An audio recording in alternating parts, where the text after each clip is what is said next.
Alright, here we are. We're going to put our water in. I try to get as hot as possible out of the tap. Now, I'm not going to fill it completely up. The water level's just maybe right here. Okay, once this comes to a boil, just at a boil, I'm going to cut back to this and I'm going to show you how to strain this and come out with a clean cake. Alright, we've got our bee soup, which is all these cocoons and stuff in here, and they've just broke apart. We got some chunks of wax. Here's the strainer I'm going to use. What I like to do is I like to put it in here, get it warm, that way your beeswax will run right through it. And you can see the cocoons have floated, and a lot of people don't realize that when you're melting wax down, you don't need to run it through real fine screens. This wax takes on 3 levels. The top is going to be your crud, which is going to be all your cocoons. Then underneath that is going to be almost pure wax. And then underneath that, you're going to have propolis. And occasionally, if you have dirty comb that you dropped on the ground, the 4th, which you don't normally get, is the bottom, on the bottom of the kettle, which is going to be your sand, your grit, your dirt, whatever. Some people are a little more vigilant about how they set their frames down, but I've seen people just drop them on the ground and get them all full of dirt, wax them all. This is another thing too. If you don't put too many in here, your hive could be ate up with wax moth. You put it through a strainer, you're going to salvage a little wax. This is liquid gold. Look, it's the same color as gold. Alright, as soon as this, I'm going to check, see I've got a lump of wax in here yet. Got to get my lumps all done. Now, another thing you can do with this, if you've got an organic farm, you take this, after you got your wax out of it, throw it in your garden. You got chickens, this is a treat. It's got all kind of stuff. Sometimes you have a hive that's swarmed out on you. You've got larvae in there. The larvae will cook up a little bit. It's a tasty little snack for these chickens. And free-range chickens is a good way to go. You'll have a little bee soup in your eggs next day. Not really, they don't taste like that. Okay, we are almost up. Another thing I found on this wax, bring it up to everything melts. Don't boil it over an extended point, because wax is like other things. You get it too hot, you'll burn it, you'll temper it, it won't roll out if you're going to make foundation with it. And then we're going to go through the process of taking this dirty comb, running it into the strainer, into the buckets, and then from that point we're going to roll sheets of nice foundation.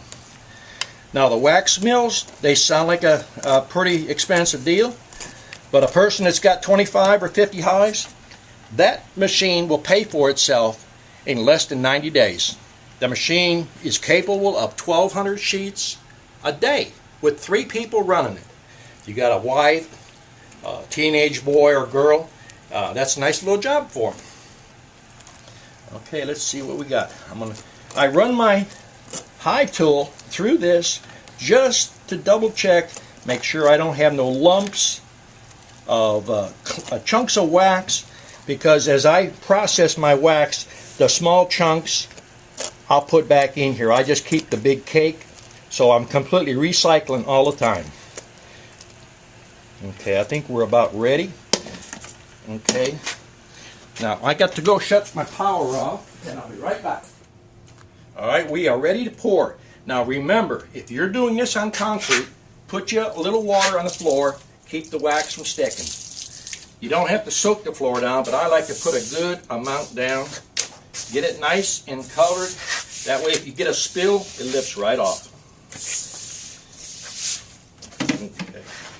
Now, no special tools. A 5-gallon, this is actually a 4-gallon plastic food grade pail. What I'm going to do is take this now. I'm going to get all my drips off of it. Put it in here. I'm going to take this now, and I'm going to pour it right through the strainer. It's just a coarse household strainer.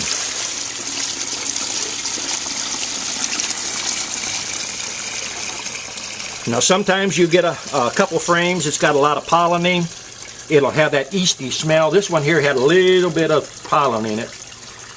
If you got too much pollen in those frames, it ain't going to hurt nothing, but if you just set the frames outside, let your bees recycle it. See, there's the pollen coming off the bottom right there. All right, now, just a simple hive tool. This is not a big project. You don't have to spend a lot of money. And if you want, you can make candles out of this. You can make a lot of stuff. But if you check my video, I've got a video out that you don't have to buy a embossing machine. You can just use pieces of luan, piece of wood, and you can make sheets of foundation. Not embossed, but nice, usable sheets. And also, if you bought a wax machine, your wife can start her business rolling honeycomb embossed candles. You just put a flat sheet out and you roll it up.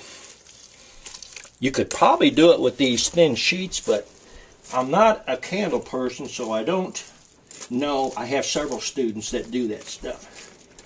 You can also, when I show you how to purify this to the next 2 stages, what you do is you can use it for lip balms, face creams, you name it. Polish your shoes with it. Make beeswax candles.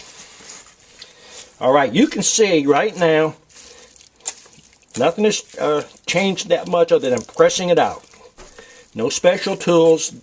This strainer, Walmart special, $3 or $4. Your regular hive tool.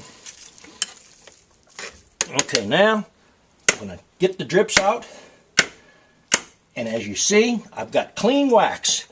Now there's a little bit of propolis in there and a little bit of pollen. It's going to settle and you're going to have a nice clean cake. Now over here is, once it's cooled, I'm going to take this outside and dump it, and then I'm going to show you that.